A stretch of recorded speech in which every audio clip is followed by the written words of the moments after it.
We're starting. Okay. This panel is much more diverse than the last one, intellectually, which is a great way to be diverse. We have Richard John, a historian from Columbia, who specializes in business history and technology, does that kind of deep archival work that is very different from economist methods. That's John to my, Richard John to my left. Then immediately to my left, Robert Crandall, the economist on the panel from that powerhouse of I.O., Northwestern, who specializes in antitrust and regulation of the telecom sector, spent time at Brookings, is now at the Tech Policy Institute. Then we have Tim Wu, all the way on the end, popular author, Curse of Bigness, Biden White House, the third name on the mug that some of you have, a neo-Brandesian on the panel. His real job is a law professor, but in the United States, that means you don't really do any law. You do things like visiting the White House and writing books about other people's children. And then we have Giovanna last, who's a research fellow at the University of Pennsylvania Law School. So she's our law specialist on the panel, and she works at the intersection of law, economics, and computer science. So our order will be first Richard, then Bob, then Tim, then Giovanna for opening remarks, and then I'll ask the panel a few questions, and then we'll open it up to the floor for discussion. So, Richard, please take it away. Thanks very much, Fiona. I'm going to take us down memory lane, but I'm going to get us to the present at the end, okay? The recent revival of antitrust litigation, including, in particular, the filing by the Justice Department last month, a lawsuit against Apple for allegedly monopolizing the smartphone market. This has raised questions about the relationship between the federal government and tech giants in the not-so-recent past. Can we learn anything useful about the likely outcome of litigation today by looking to the historical record? What difference did litigation in the past make?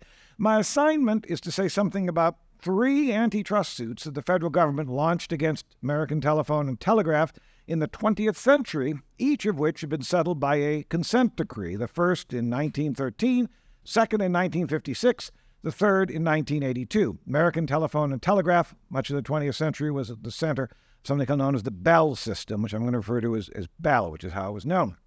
Here's my conclusion up first. Like many, if not most historians who specialize in the history of American business, technology, political economy, I am impressed by the long-term positive benefits of antitrust jurisprudence.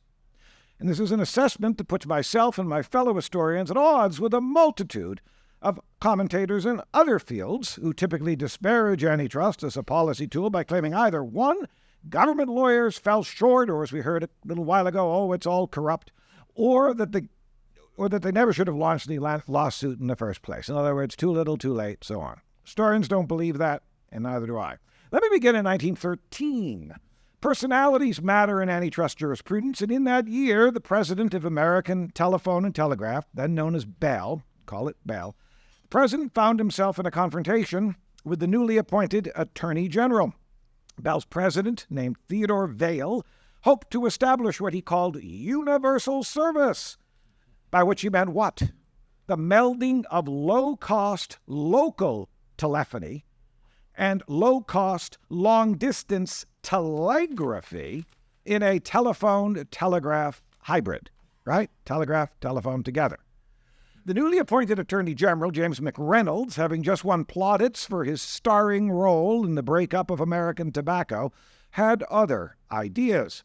To forestall a potentially bruising antitrust suit, which, among other things, might well have hastened a congressional push for a buyout of the entire Bell telephone network, which was by no means an unrealistic possibility in 1913, if you were counting the votes in Congress. To forestall that, Bell's vice president, a fellow named Nathan C. Kingsbury, entered into negotiations with McReynolds, which led to what we today call a consent decree. Okay. Bell publicists found the prospect of litigation so troubling that they invested heavily in what was then a new kind of asset, corporate public relations. Bell invented corporate public relations in order to beat back pressures coming from the Justice Department and Congress in the 1910s, as a consequence for you. And smooth things over, Bell did. Before long, the fairy tale that Bell's vice president had won the day was born. In fact, the agreement between the Justice Department and Bell was not a victory for Bell, as Bell's rivals made plain in their personal correspondence, as well as in the trade press. It was a humiliating defeat. It was a defeat for Bell, that is, but not for the nation. Well, what happened? Most obviously, the consent decree cost Bell, or as it was known in financial circles as AT&T, it cost it its second T. Had to give up Western Union. Well, there's a consequence for you. And even more importantly, the settlement ensured that Bell's rivals, who collectively styled themselves the Independents, and who remained in business for decades to come, the Independents would no longer be subject to what they quite plausibly derided as cutthroat competition, helping to gain them enough credibility with the bankers upon whom they so heavily relied to provide them with the steady influx of investment capital they needed to stay in business. The consent decree stabilized the market. Bankers were and are timid.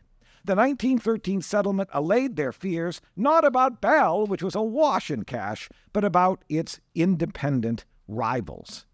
The settlement was a red-line rule, established the boundaries that would remain in place for the next 70 years. Now, Bell had blocked its one independent rival company from building a toll line network. That was the ostensible rationale for the lawsuit, but not a major concern for Bell's rivals. No one regarded long-forgotten Portland, Oregon municipal utilities magnate Sam Hill, who promoted the rival network as a Schumpeterian entrepreneur. He's known today because he built the largest art museum in the most remote location in the country with a full-scale replica of Stonehenge out in Oregon. But we don't know him for anything else. On the contrary, Hill was a front for a lawsuit that the Independents had launched to stabilize the local and regional market for telephone service. The lawsuit succeeded. The McReynolds settlement, which is what we really ought to call an agreement that commentators who'd been duped by Bell PR wizardry have for decades misleadingly called the Kingsbury Commitment. The McReynolds settlement established inter-operating company boundaries between Bell and its independent rivals. Stay in place for a very long time. Red line rule. Also, Vail's much-vaunted plan for universal service had failed, only to be revived 2 years later in a different form with the opening of the first transcontinental telephone link, an innovation made possible by the commercialization by Bell of the vacuum tube, the first blockbuster innovation in the emerging field of electronics. Now, had Kingsbury somehow bested Reynolds, had Bell won, in other words, long-distance telephony, an expensive extravagance, and long a money pit for Bell, it costed lots of resources, it might have been slowed, and universal service might have been implemented in the form that Vail had envisioned with the rollout of a low-cost, long-distance telegraph grid. He didn't have the telegraph, they had to push forward in a different direction. Bell spinmeisters, of whom the most famous in the 20th century was the PR legend Arthur W. Page, ingeniously concealed not only the magnitude of Bell's defeat in 1913 in his writings about the company — Bell didn't want this story known — but he also concealed the centrality to the Bell network of its archipelago of operating companies. These companies provided Bell for many decades with its single largest source of revenue, a fact that Bell accountants assiduously concealed, very possibly even to themselves. The development strategy and the rate structure of Bell's operating companies was intensely political, public choice, all the way to the beginning. It's all the way, turtles all the way down. And this had been the case since the opening of the first telephone operating exchange in 1878. We don't have to take public choice conclusions from that. It's just a fact. Wire stringing required wire pulling. Wire stringing required wire pulling. Kickbacks to city officials were common. Extortionate front organizations were a cost of doing business. Okay, move forward 40 years. To preempt a second legal debacle, the Justice Department had launched a second antitrust suit against Bell in 1949. Bell leaders agreed in 1951 to siphon revenue generated by its underutilized long-distance network, to siphon revenue there to its operating companies. This was an ingenious publicity stunt aimed at placating regulators intent on keeping local telephone rates low, kind of a civic mandate, understanding of universal service reinterpreted.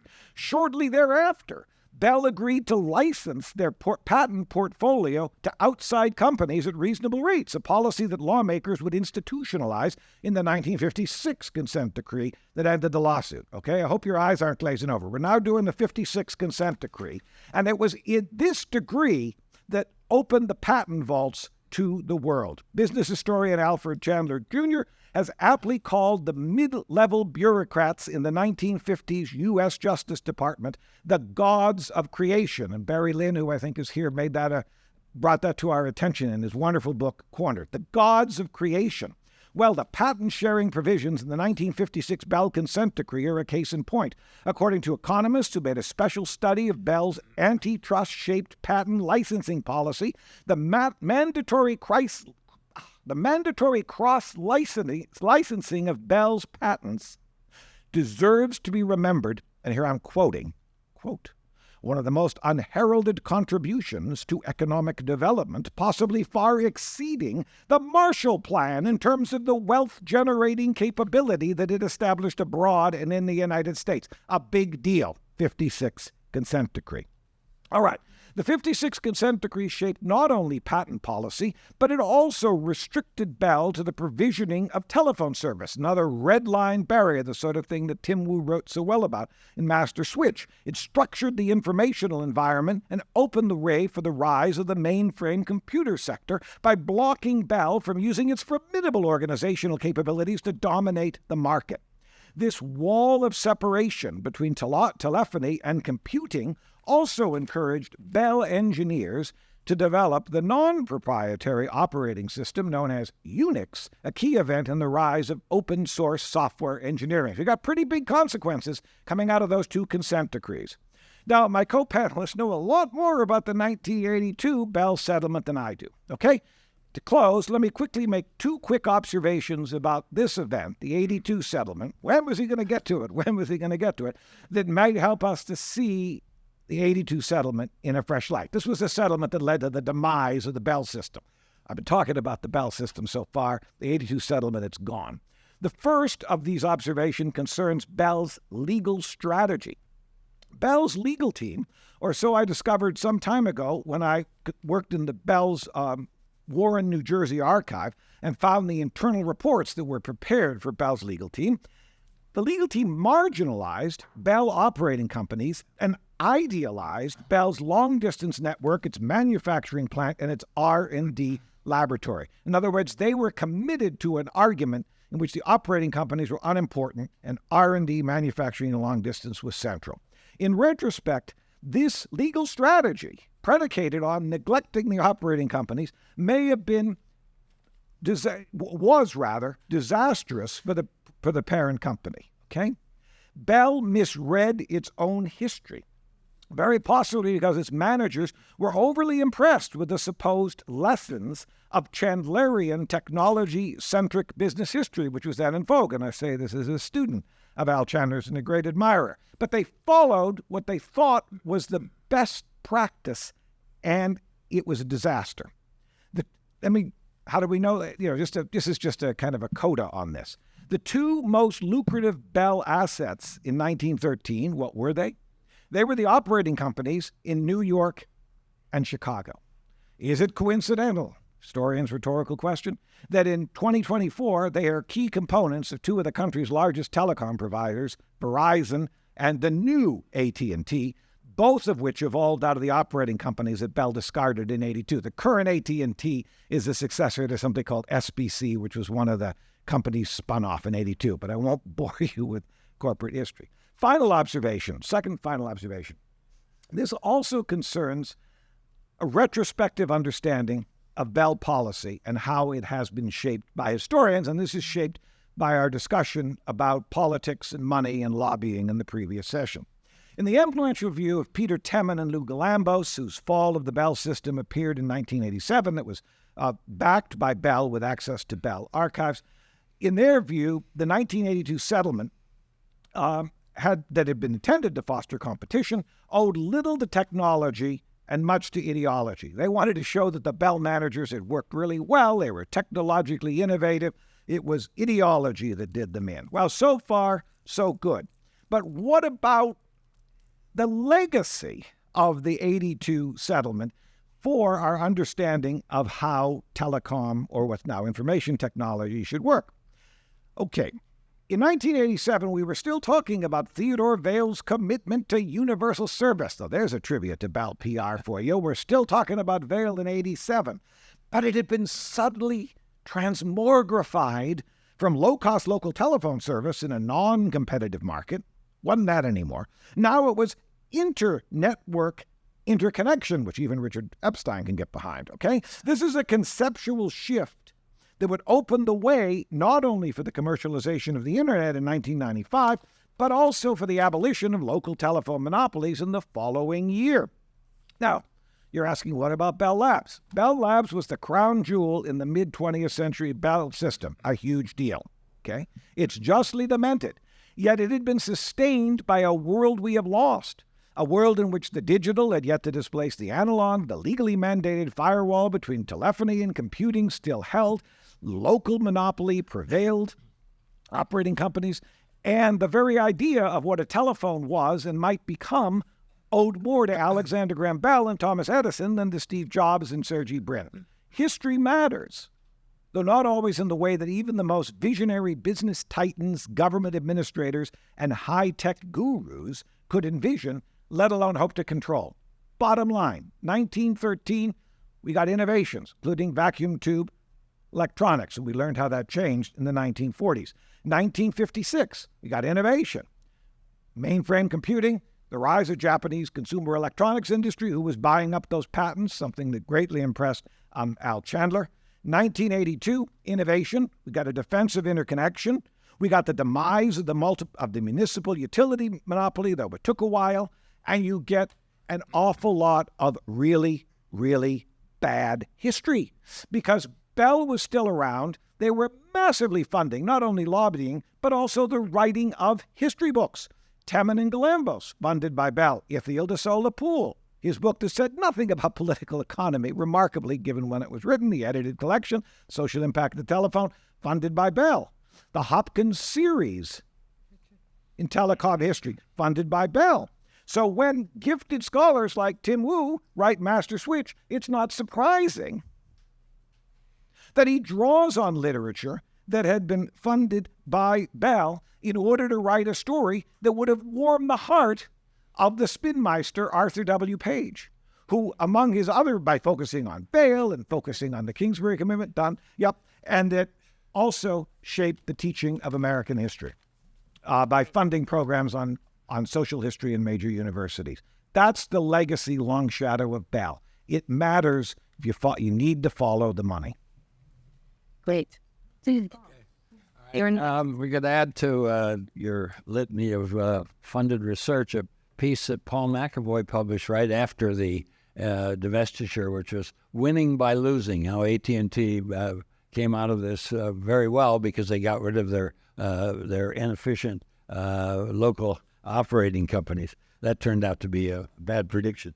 For those of you who don't remember, Carl Shapiro and I were talking, we can remember AT&T. A lot of people in this room can't, but the suit was brought in 1974 and ultimately settled in 1982 because the concern was that AT&T, at a time when entry was occurring, particularly in long-distance services, but also in terminal equipment to some lesser extent, the AT&T operating companies had every incentive to discriminate against the entrants in order to maintain the monopoly of the Bell system. The idea was get settled by spinning off the Bell operating companies and requiring them to provide equal access, and they no longer would have any incentive necessarily to buy Western Electric, AT&T's subsidiary manufacturing company, terminal equipment. At the time, there was no wireless service, but the suit was settled in 82 by Assistant Attorney General William Baxter while he was on a skiing vacation in Utah. It actually went into the divestiture went into effect in 84. The first cellular wireless operation started in 1983. And of course, the internet was not really operative yet. BBN, ARPANET were developing it, and it was just about to be launched. The effects of the decree have to be looked at in a couple of different periods. Between 84 and 96, this is a warning to anyone who seeks to impose a complicated structural relief in an antitrust suit. The court of Federal Judge Green was absolutely jammed with all kinds of procedures, which you couldn't about how to define the areas in which the local telephone companies could operate, about what's an information service, things like that. But no competition, no local competition developed. One of the objectives of Baxter was to get local competition. None developed between 84 and 96. So the Congress took the bull by the horn and passed the 96 Telecom Act, which required not only that the local operating companies continue to be out of long-distance service until there was local competition, but required them to unbundle their network facilities and provide interconnection so that new entrants could begin to compete in the local telephone market. Well, this led to a fiasco of regulatory proceedings in which the Federal Communication Commission successively tried to impose stronger and stronger unbundling requirements on the Bell operating companies, and were sequentially reversed by the U.S. Court of Appeals for the District of Columbia. And this went on for about 9 years until 2005, when the FCC finally decided to throw in the towel and have a much more modest unbundling operation. But in the interim, in 1993, the Congress passes a Budget Act, which includes a mandate for the Federal Communications Commission to begin to auction off spectrum. Until this time, the Commission had allocated 2 wireless licenses to each market, one of which was with the Bell operating company, the other with an independent company, and there was no evidence they were going to move any faster to increase competition.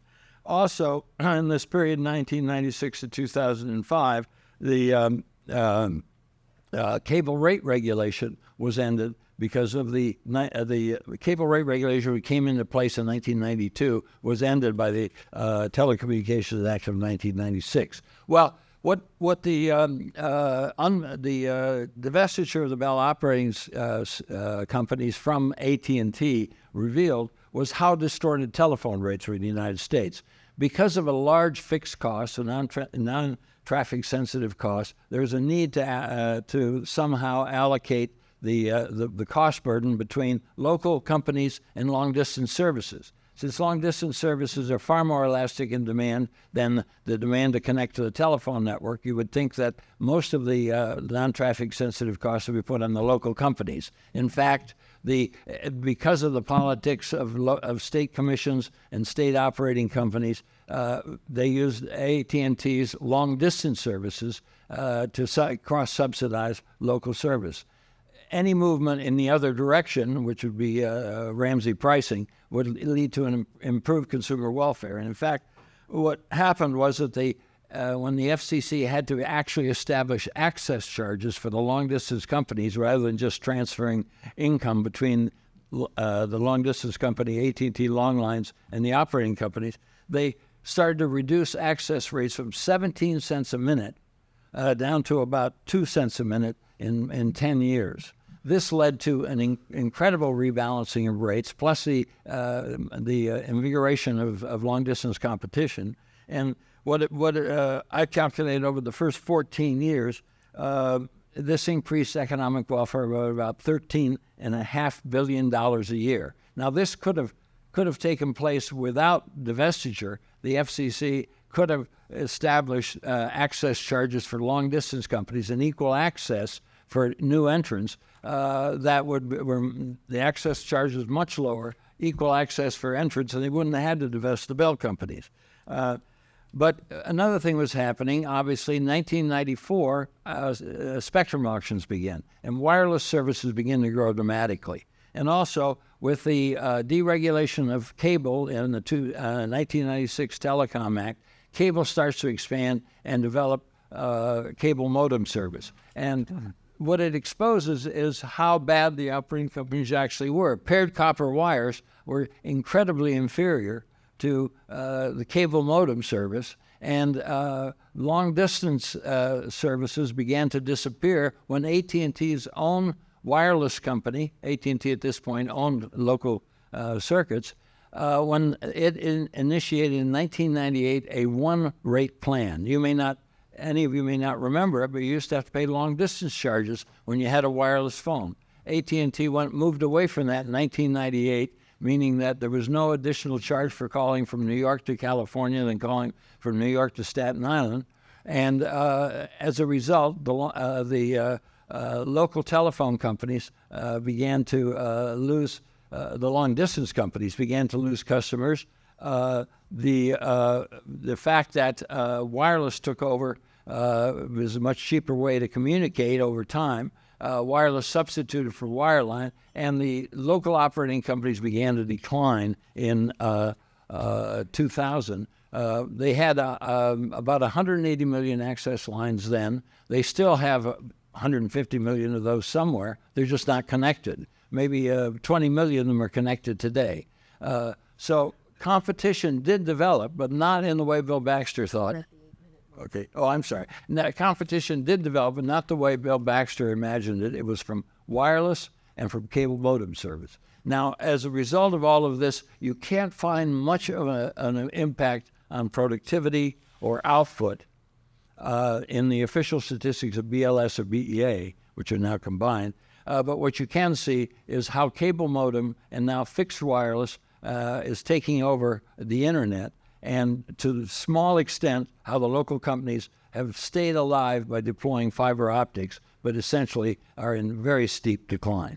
So there's been the effect of the decree was not to increase competition the way one might have imagined, but through there was wireless auctions starting in 1994 and cable television that led to the decline of the Bell operating systems. Thanks. And Okay, Tim, you're up. how long do we have, Fiona? So 7 minutes. 7. That's good. I appreciate that. Thanks, everybody. I really appreciate the opportunity to talk about. I'm going to focus my remarks on IBM, but even this panel in general, I see this as a broader beginning of a discussion of antitrust as industrial policy, which I think is a terrifically important topic. One of the papers I'm writing on right now, which I'm not going to talk about, but I'll hint at, is a comparative study of the industrial policy in telecom and computing, which we're talking about now, mostly driven by antitrust, and aerospace and automotive, which was more driven by a sort of national champion subsidies type policy. So I think there are, in some ways, alternatives, or there are different ways of doing it. You might not be surprised I'm more in favor of the antitrust style of industrial policy. So I want to talk about the IBM case. These remarks are mainly drawn from a paper I wrote called Tech Dominance and the Policeman at the Elbow, and which I made the mistake of putting in an edited volume and disappeared forever. Another chance to bring it back. I think there's a lot to learn, not just from the IBM case, but the sort of the trilogy of cases, big tech cases, the AT&T, IBM, and Microsoft cases in terms of industrial policy, in terms of their effects. And if there's one thing I want to leave you with, and I think the history suggests, reflected by Crandall's remarks here, is that enforcers and policymakers, when they think about these big cases or using antitrust, need to be thinking about less about the effects on the market that's monopolized and more about the effects on adjacent industries.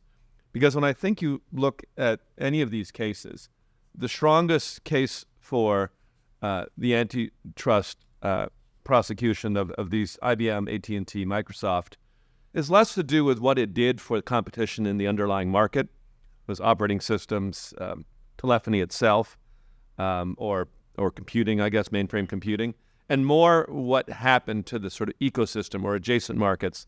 If we talk about IBM software, hard drives, entire industry, peripherals, semiconductors, sort of industries that develop in the aftermath. I think that is an important thing to study. In the AT&T case, I'd say, well, it'd be a big mistake just to say, well, what happened to prices in local telephony, and like, what about this thing called the internet that might have been and the industries that developed on top of that. So that's my sort of broad view here. So on the IBM case, part of my interest is rehabilitating. I think it has become partially rehabilitated. Robert Bork famously called this case DOJ's Vietnam. There was an appellate judge who said it went on longer than World War II and cost probably about as much. It was an extraordinary, people aren't familiar, it was extraordinarily long and intensive litigation lasting from 1969 from 1982.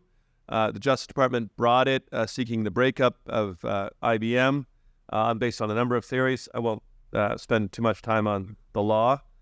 There was a 6-year trial involved, which seems kind of extraordinary, over 100,000 exhibits, and IBM called 856 witnesses, which is maybe, I don't know if it's a record, but kind of impressive. All right.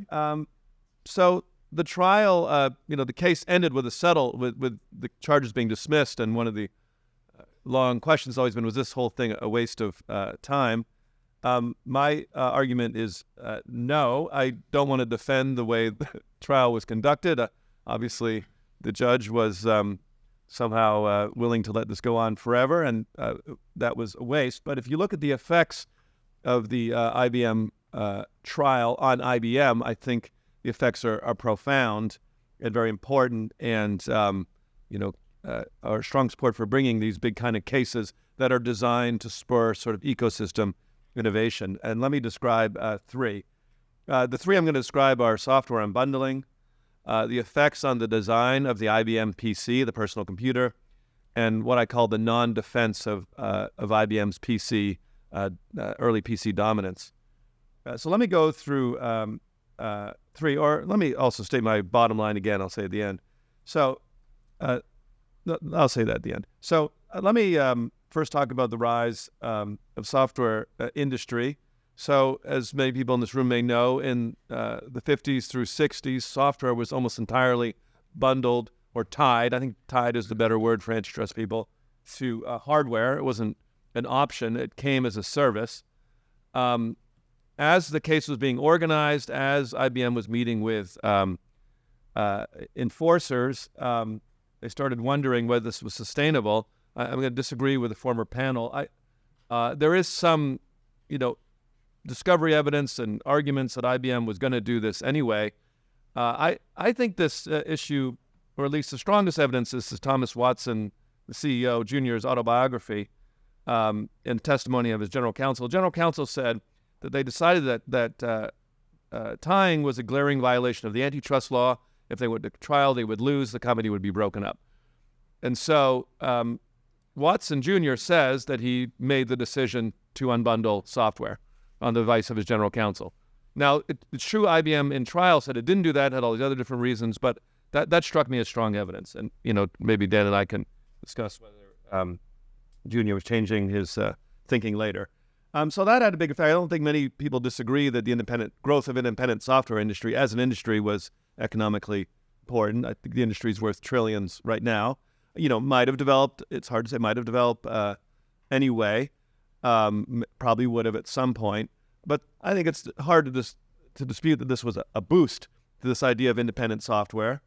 There are other factors. The System 360 development by IBM, which was the sort of first platform application kind of design, is also important. But I think of a few other things. So it's after IBM had done this, with the antitrust investigation ongoing, rebundling wasn't really an option. And also, it kind of completed this the platform application model, which has proved so important and dominant for a successful innovation in this and other areas. All right, I'll move on. I realize I'm starting to run out of time. I think you can link it roughly to companies like Oracle and Microsoft, so forth. they can already grow. The second is the design of the PC itself. When you read the materials in this area, there's a lot of discussion of antitrust phobia. There's this big thing, IBM and antitrust phobia. They're afraid of this, afraid of that. And they designed the IBM PC to be totally different than any other IBM product. IBM had always believed in sort of centralized products, everything made by IBM, kind of a little bit like AT&T, perfect design. The PC was very different. Very few of the components were made by IBM itself. Software, operating system famously made by Microsoft, Intel chips, Seagate hard drive, Epson printer, all these divided leadership in the word, I think it was the Stanford Brosnan, I forget, sort of beginning of divided leadership in tech. I'm at 8 minutes now. So I'll finish up. One of the things that's very important that there was an anticipation inside IBM that they would be broken up, and they had already started to divide the units, and so they had a lot more freedom for independent units designed as The last thing I'll say, one more minute, the IBM gained dominance. PC was a huge hit, IBM PC, and weirdly did not defend there was no monopoly maintenance. And there's a lot of question of why that's sort of a dog that didn't bark. They didn't do many of the obvious things like acquiring Microsoft.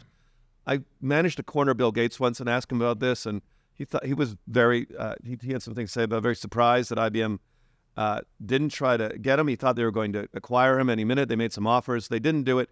Some of the documents suggested it was because of this. So the last thing I'll say is for enforcers and in terms of remedies, you should be looking for monopolists that are sitting on top of a bunch of other markets that could become entire companies, industries, whatever. That is what I think is the lesson from these cases. Think less about the market, like in the Google search case. Think less about search. Think more about everything around search and maybe AI and so forth. Thank you. Sorry for going over time. Okay, Giovanna. Yeah, I have some Slide. Great. Thank you so much for having me. I'm very much aware of the distinguished speakers that preceded me. What really distinguishes me, besides my unique accent, is that I'm the only European here in this panel. So I will share a few thoughts on these two landmark cases that concern antitrust innovation from an European perspective to address this imminent group. So let me start. Also, I love technology, so let me say a few words more about the AT&T 1956 consent decree. Why? Because we mentioned the transistor. The transistor was invented at Bell Lab, was announced in 1948, and the transistor is really the device that set the tone for the digital economy we are living today. There are transistors in all our electrical devices. And two Japanese engineers at that time found the transistor very interesting, and they called their small company Sony. So in your smartphone, there are billions of transistors, and the antitrust decision really forced AT&T to license the transistor to anyone. So the rapid adoption of this breakthrough technology rely a lot on the antitrust decision. In addition to that, Bell Lab was a kind of incubator of dreams, and engineers, software developers also developed the most successful operating system of all the time, Unix. So Unix, why it's related to the antitrust decision? So the antitrust decision, as John mentioned, also prevented AT&T from entering into the computer industry, and Unix was licensed to universities for free or in exchange of nominal fee. Why this is important? Berkeley developed a version of Unix that was used in the construction, the creation of the first internet network, ARPANET. Plus, universities, so academics, software developers all over the world, through a joint effort, made Unix what is today. Today, a version of Unix is Linux. and all Android phone run on Linux. Google uses Linux, Amazon, and so on. So why I'm telling you this story? Because it kind of shows how antitrust can drive innovation. And also it shows that in Europe, for example, we didn't have an AT&T case. Why? We had state-owned monopolies running the telephone industry. So until the 1990s. And Europe was falling behind the technological progress, so innovation with respect to the US and also with respect to Japan. But we had an IBM case. So the IBM case in Europe, the investigation started during the 1974. The formal proceedings started in 1980s, and the main allegation was that IBM was not disclosing information to competitors to enable them to produce, to manufacture products that were compatible with IBM computers. And they decided to continue the case, to proceed, although the DOJ, as they mentioned, dropped the case, famously saying that was without merit. And also, judge after judge in the US was saying that IBM didn't have to disclose information before the shipment of its computers. So, and it's interesting this case also why? Because the US government played an active role. The US government was afraid about this proceeding in Europe. They felt it was an attack to the US ingenuity. And a proceeding from Europe meant a lot for IBM that was already paying a lot of costs related to the antitrust investigation. In Europe, this investigation led the US government also to participate in the negotiation of what will be the settlement in 1984. In 1984, the settlement mainly required IBM to disclose enough information to enable European companies to produce products compatible with IBM computers.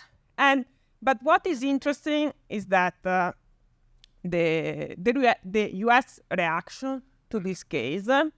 So the media, in addition to the US government, so the concern about this European case stem also from the media. So for example, as you can see, the Wall Street Journal reported that the Europe is telling IBM that it cannot do business there unless it reveals some of its high-tech trade secret. And the European Commission has filed a suit charging that IBM is big, bigness is badness, and needs to put right. Additionally, the Wall Street Journal noted also that in Europe, almost all high-tech companies are nationalized or heavily subsidized, and Europools are frantic to find a way to protect the nation's pet projects. So this is interesting. Why? Because if we think of the situation today, and if we want to, it's hard, I would say, to draw lessons from these past cases related to innovation, related to technologies, and today. But I think that we can say that innovation is not really a hallmark of Europe, and instead the U.S. antitrust approach in dealing with technological markets seems, although not perfect, seems to have achieved some positive results. So if we are thinking about fostering innovation, maybe we should look more at the US approach rather than, I think, the European. But this is just my personal thought. So thank you.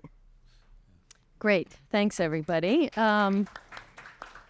I'm going to attempt to tie these together before I ask a question. I think that would be helpful because we have a lot of disparate ideas and perspectives.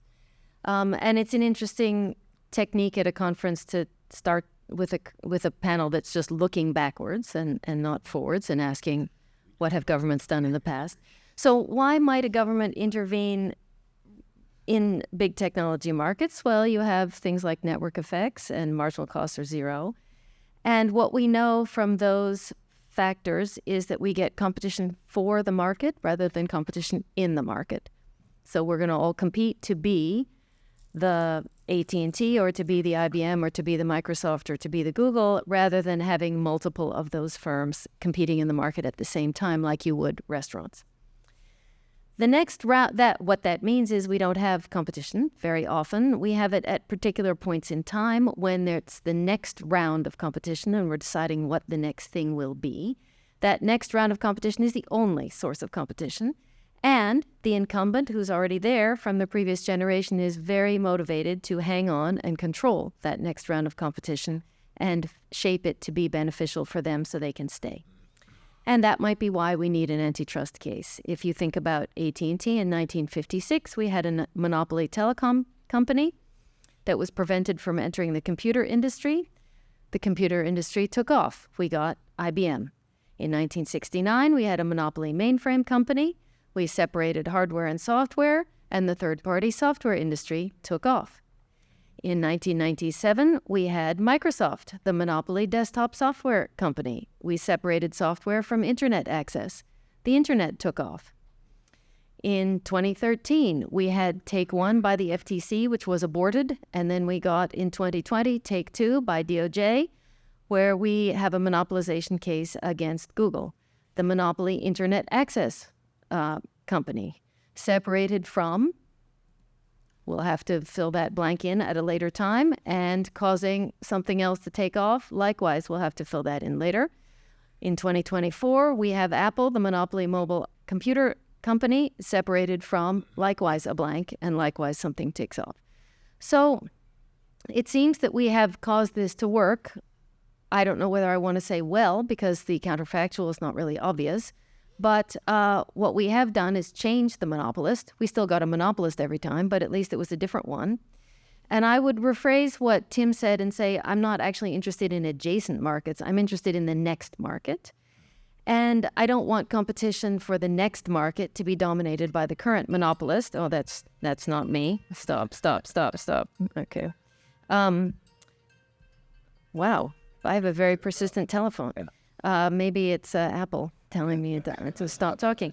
But I think what this perspective gives you is that when you think about this very infrequent change of technology and competition for the market, increased productivity, competition, innovation, choice, variety happening at that moment has the possibility of a very large number. And we saw when both Richard and Bob looked backwards, we saw very big numbers, billions for the 1956 patent settlement, billions for the deregulation of AT&T.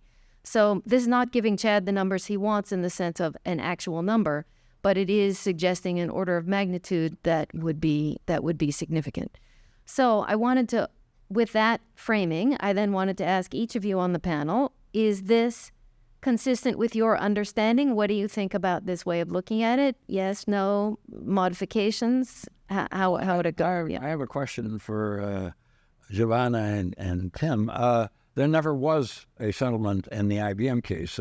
Bill Baxter famously dropped it after 13 years, IBM was no longer producing anything that it was producing in 1969, and the case that was no longer that had been built was no longer relevant. What I think Tim is saying is it was a mere threat of future antitrust action. That is, they didn't have to win. It's Right. a mere threat. Now, another response to this is there might have been something else going on at IBM, and that is that they could not move very adeptly into the PC world. And as a matter of fact, at a dinner at Brookings years ago, Frank Carey told us that the only way he could get into the PC business was to establish a separate division with IBM and then hire software developers from the outside, namely Bill Gates and friends. That, in fact, it wasn't that they voluntarily unbundled, it was that they were having difficulty getting into the PC business. Okay.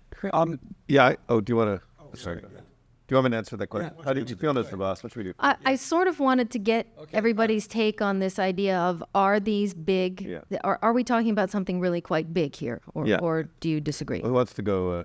Who should? Let's Doesn't call on matter. who you want to go next. Go ahead. How about I go next? So, I very much agree with your assessment.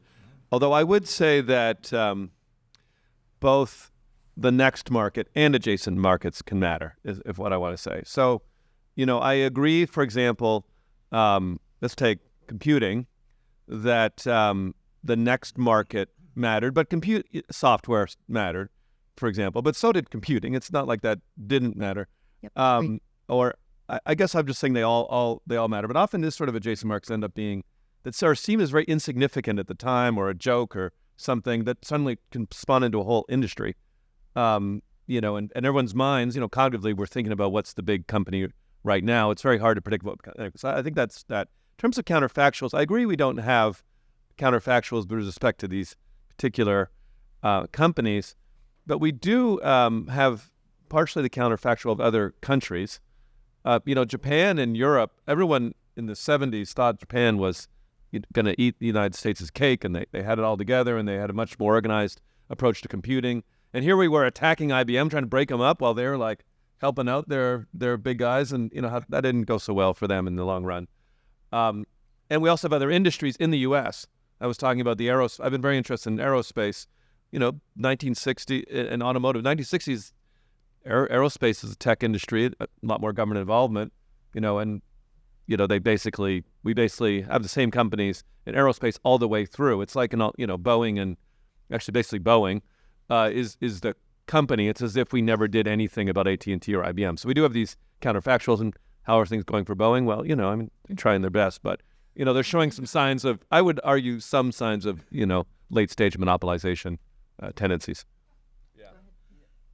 No, I just had a comment, also refer to Robert's question, that I think if we think of IBM and the computer industry, and I think of Microsoft, I'm not sure IBM would have asked Microsoft to produce its operating system without an antitrust law.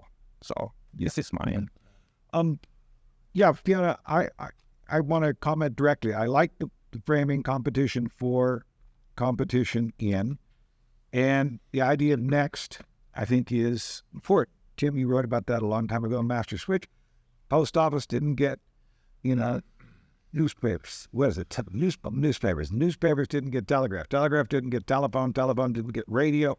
Radio didn't get, the TV. There was a contentious there, and so on. And the reason I'm saying that is this predates antitrust. There's a long anti-monopoly period in the United States going back to the founding. And I think that one reason we don't know enough about this is that historians have been remiss. We've been seduced, bought off by folks like Bell into focusing on social history and not on political economy. The only serious book on post-Second World War antitrust is Matt Stoler's, and he's a journalist and not an academic historian. And the historians, when we work in the archives, we know, Tim, what you're describing is true, that the insiders are very worried about antitrust. In fact, the senior figure in the field was going to do all history of American business after the Second World War, making antitrust central. But we historians, we've not done a good job. Pressures have been pushing us elsewhere. I'm not making excuses, but I'm saying this is a big theme. It's one that historians have neglected, and that if we put it front and center, we would get a more realistic understanding of what actual business leaders on the ground, not academics trying to understand what goes on inside the black box, actual business leaders on the ground are concerned about, and they're concerned about the kind of issues that the two of you have so, Giovanna and Tim have so perceptively highlighted. So I think it is very important. Segmentation is a key to innovation in American political economy from the founding to the present. Giovanna, did you want to make any observation on this big question? I very much agree, I would say. With, Okay. what has Wow. been said. Good. So, All right, I'm going to ask a harder one then, since we all agreed. Let's try a relatively fast, like couple minutes. What does your research and understanding tell you from these old cases, tell you about the wisdom or the outcomes of either the current Department of Justice Google search case or Apple case? What have we learned? Like, here we are on this panel. Why are we looking back at history? Presumably it's because we think we're going to learn something. What are we going to apply the learning to? Presumably it's the current monopolization cases. Yeah. So I feel justified in asking this question. Yeah, I think it's great. I think it's the whole point of the panel. So Well, I'm so happy to don't go. look too or someone go surprised. First. I'll go Yeah, first. go for it. I already sort of hinted at this already. You know, I partially, Fiona, you said this. It's what's next, and I guess what's adjacent. You know, I think it suggests that if Justice Department or FTC start to win these cases, they need in their remedies to be thinking very hard about what they could do to open up markets that might not even be that significant. It could be something we're not thinking about that ends up being the market they open through this. But, you know, there's potentials in both. Google is dominant, but Apple is kind of also this big envelope. Apple, you know, makes great products, whatever, but they are this sort of wet blanket over a lot of potential things that could have been brought over the. they don't sound like Richard's vision. What's that? They don't. The company doesn't. No, they the way don't. you It's describe not- it does not match Richard's. It's not divided technological leadership at all. It's Apple leadership, and you know, there's some merits to that. But what is buried in that world is I think there's a lot of potential, and I think the remedies phase is particularly important. One thing I'll say also on the antitrust phobia fear, one difference that I'm a little worried about now is when you read the 70s materials, they're very afraid of the Justice Department. Like they have it. We're gonna do that, and the lawyers are very intense. Like, you know, we can't buy Microsoft because that'll just bring this case back. Like, they really seem worried about it. So I'm not so sure. One thing I'm worried about is that tech industries maybe have decided, well, if we spend even $500 million on lawyers every year, maybe we can just ignore all these problems and do whatever we want. That's one thing that makes me very nervous and is a real discussion of remedies. Yep, Giovanna. Yeah, I feel that big is not necessarily bad, but antitrust is for sure important.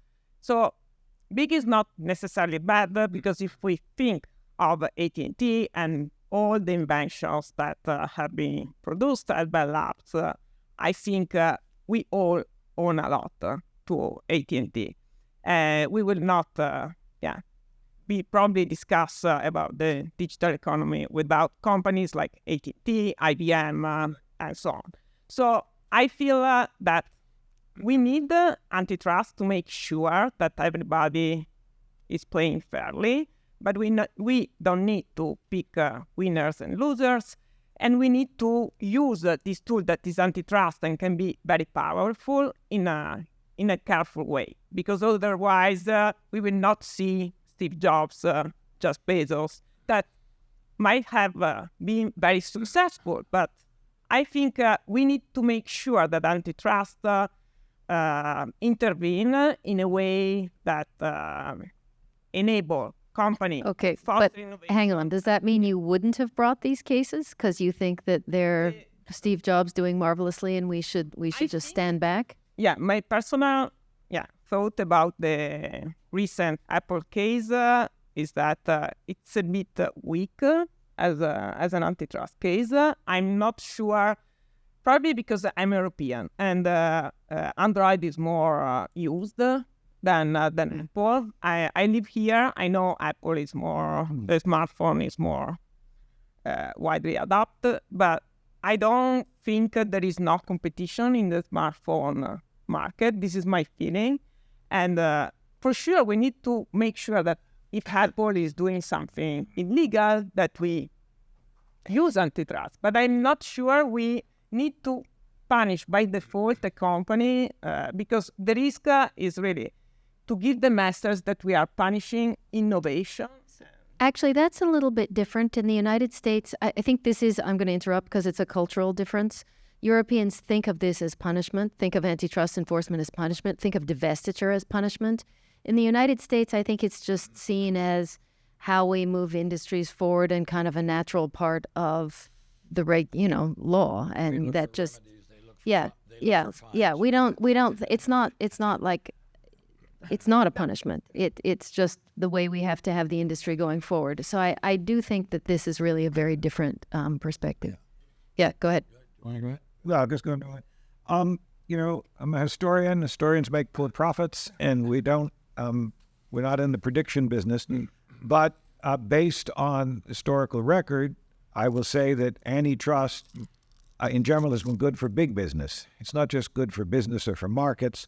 I think the 56 and the 13 case were good for Bell. I think Bell disastrously managed the 82 case. Big is not bad in the anti-monopoly tradition as I see it, or I don't like to call it a single tradition.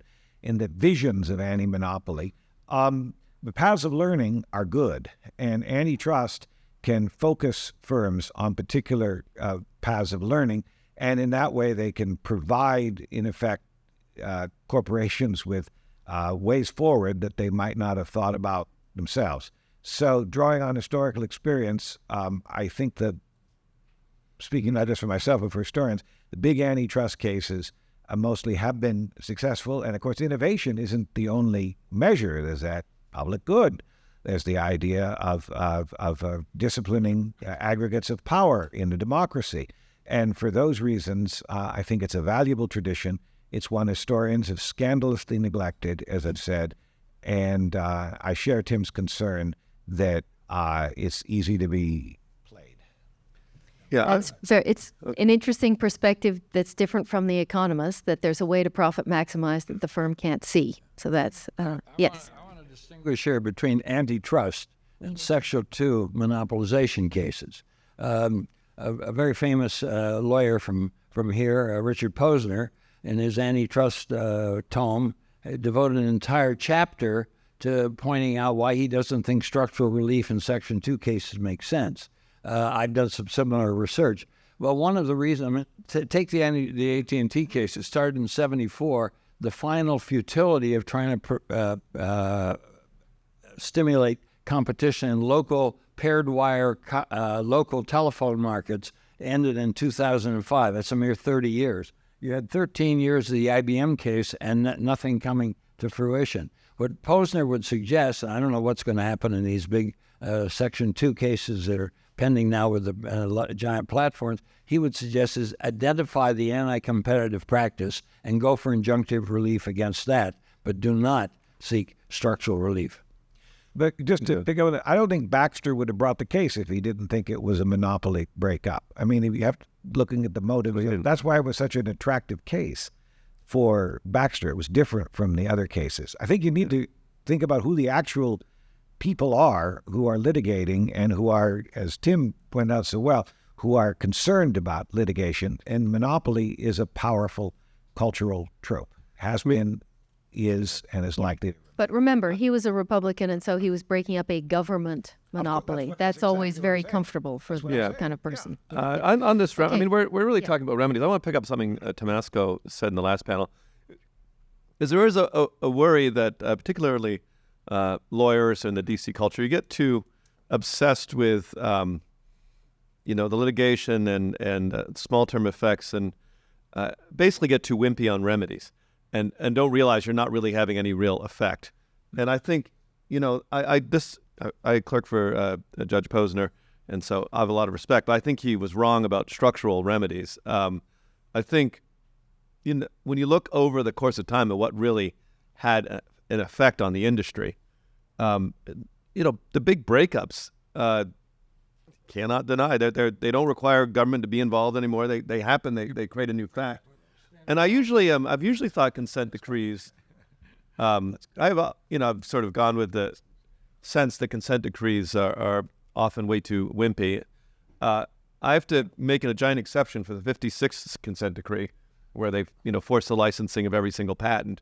And so, this going back to your question about these tech platforms, I think the enforcers and the judges, they really have to think about what's not going to be a nice little tidy solution, but what is going to have a long-term real effect. Yep. And that's a major problem. It's easy to go wimpy. Look at Europe is the greatest offender in this case. Okay, let's open it up to the audience for questions. I will say, Tim, only one of the long history I described had a breakup. The rest of them had something else. Yeah. And yet, we seem to have moved on to other monopolists. Okay, Carl. And then we can do Eric after that. I think you're supposed to get a microphone, but I'm not in charge of that part. Carl, yeah, just shout. I testified in remedy in the Microsoft case, which we're going to be talking about as a group later today. And my understanding of the law is the remedy is supposed to restore competition that was harmed from the violation. And so this seems to create a pretty big tension with the type of thing, Tim, you're saying, or what many of you are saying is we want these cases to open up a lot of fields adjacent next to markets, not even necessarily the monopolized market.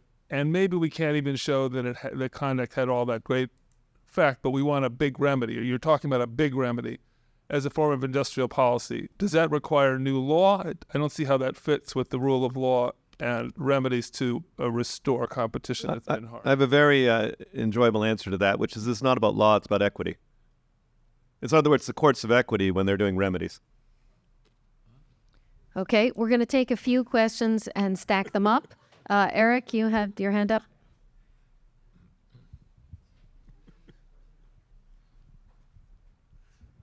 I can say more about that if you want, Carl. But I know you want to ask questions. I'm just saying that it is technically governed by the principles of equity, not the principles of law. And equity, as you've seen over this long period, allows for whatever the chancellor thinks is the appropriate remedy. So it's not as it's much more of an open thing than you might imagine. That's what I'll say. Okay, so I have a question about remedies also. In private litigation, the plaintiffs are just seeking damages for the harm caused by the illegal monopolization. And the government, I guess they don't do that. I guess they could, in theory, seek criminal penalties. But I'm puzzled, from an economic perspective, you look at deterrence. And so if you have a structural remedy that actually doesn't cause much loss or is not going to occur for decades, that's not going to deter people at the time that they're deciding whether to monopolize or not. Whereas penalties that, obviously substantial penalties could. And so when, Fiona, you bring up, whether you're competing for the market, is that it? Competing for the market or just a product, I would think you'd want the firm to try to decide whether this is a natural monopoly so that it can go ahead and try to, capture the market, and presumably there's a business justification, so it won't have to pay damages, or it's not, and it's not a natural monopoly, and so it's just going to try to get a monopoly so that it can make excess profits, and in that case, they would be sanctioned in some substantial way. Right. We don't know ex ante whether the market is a natural monopoly or not, so only the law can be used to deter the people who might know, the executives, to deter them from seeking an illegal monopoly as opposed to a lawful monopoly. And I guess so then the question is, does any of this play a role in the history that you talk about? You focus, everybody's focused on the structural remedies. And is there any evidence that the executives are worried about penalties from private litigation or from the government or criminal sanctions? I know, for example, in the Microsoft case that Microsoft ended up paying substantial penalties and follow-on private litigation. Yeah, great. And we'll take one more all the way in the back. I'm Gary Reback. I'm a Silicon Valley antitrust lawyer, and to the extent relevant, Bill Baxter was my mentor in law school and thereafter. I want to supplement what Tim said by giving you some citations, because my one criticism of what Tim said is that I think he dramatically understates the effect of the IBM case. So first on the question of whether IBM unbundled because they were afraid of getting sued, they broken up rather. They unbundled 6 months after they were sued. Not only does Watson's biography say that, but now a few decades back in the annals of the IEEE, they published a symposium of the people who actually did it, and that's what they said, the people from IBM. On the question of where the software industry came from, the IEEE symposium says the same thing, but there was plenty of press at the time. Here's an article from Computer World, Software Industry Born with IBM's Unbundling. There's a permanent exhibit at the Computer History Museum of Software Becomes a Product. Okay, I know we're getting convinced. I know Yeah. academics can debate everything. It strikes me as hard to debate the proposition that IBM created the American software industry. Okay, great. So let's let the panel react to some of these. Yeah, I mean, part of this is disciplinary, or I don't know, it just attitudinal. Historians would say we don't have to make hypotheticals about how a business leader might or might not react and kind of wave our hands and say, well, that's how they could have acted, or that's how they might have acted. There is, as the lawyers so well pointed out, a very substantial historical record. Business leaders, specific business leaders who can be named, were concerned. They responded. These things have mattered in the past. So I just wish we'd get beyond this old-fashioned, theoretical, airy-fairy, what they might have done, what they could have done, and look what they actually did do. Because the record is there. Admittedly, corporate archives are hard to get into. The Bell opened up its archives, which was a great Bell public relations boom, which is a long story. But we know this. It's just that we're using the wrong tools. We're not working at the level of the actual actors.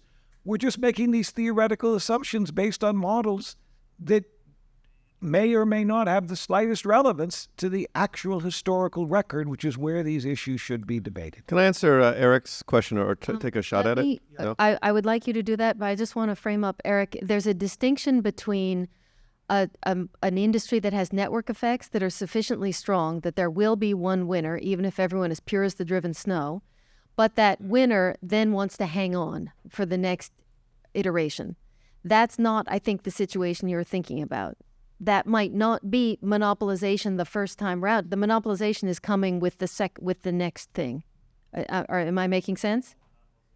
So the first time I wouldn't even call it monopolization. I would just call it what happened. And then we've got monopolization.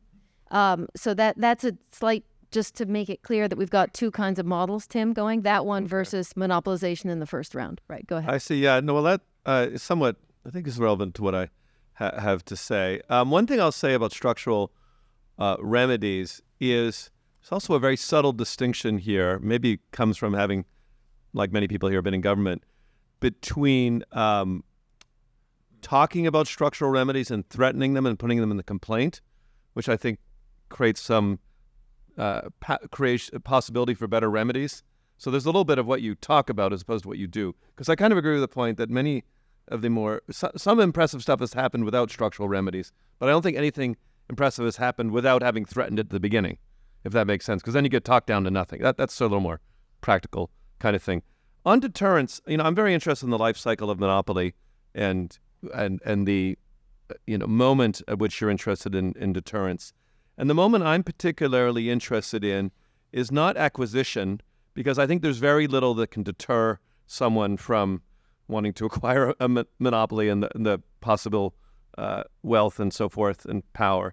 But the successful company that has monopolized their industry and is thinking about the defense of it. And I think ideally what Section 2 or 102 is doing in that context is trying to encourage investments in innovation as opposed to defense, lobbying, building a barriers to entry.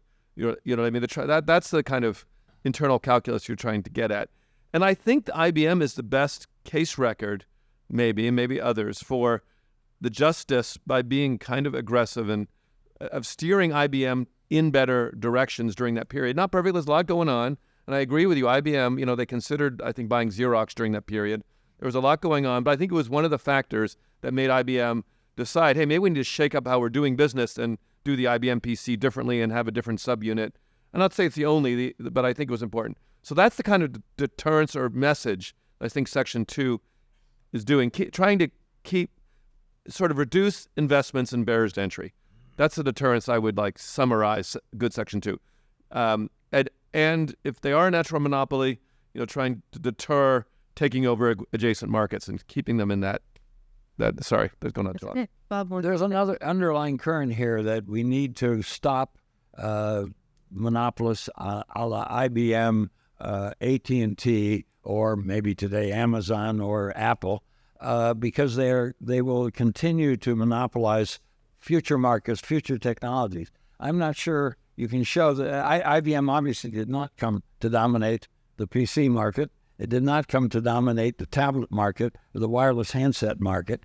In case of AT&T, Bell Laboratories was a great shining example of patenting and research, but very few people know that they were trying to build their own network to be like the internet in competition with BBN ARPANET. They called it ACS, I think. And when they finally fired it up after about 8 or 9 years of work, the thing kept failing, and it was dropped by AT&T. They spent a lot of money. It's something like $1 billion back in the 70s trying to develop the internet themselves. The idea that AT&T would have gone on to monopolize future markets, I think, is hardly demonstrable at this point. I think the historical record strongly contradicts those statements. I think that many monopolists have tried and have often succeeded in sort of slowing down or capturing what's next. Yeah, and so I think the historical record, and anyway, maybe we'll just leave it there. Maybe that's example's fine. Giovanna, did you want to say anything? Yeah, just something super short. I think we should, when we speak about remedies, I feel we shouldn't forget the same companies, because I feel the government can have an understanding of the industry, but, you know, antitrust agencies deal from the pharmaceutical to the technological. So maybe having insights from companies in the industry, so also the company subject to the investigation. We have seen some evidence in consent decrees and remedies that have been shaped through a negotiation, so through a consent, and we have. I think it's important to find remedies that are good for the industry and can help innovation as well. Okay, very good. So we're at time. I'm going to wrap it up, but let's thank our engaging panel. Yeah. I thought it could be demonstrated, but we see.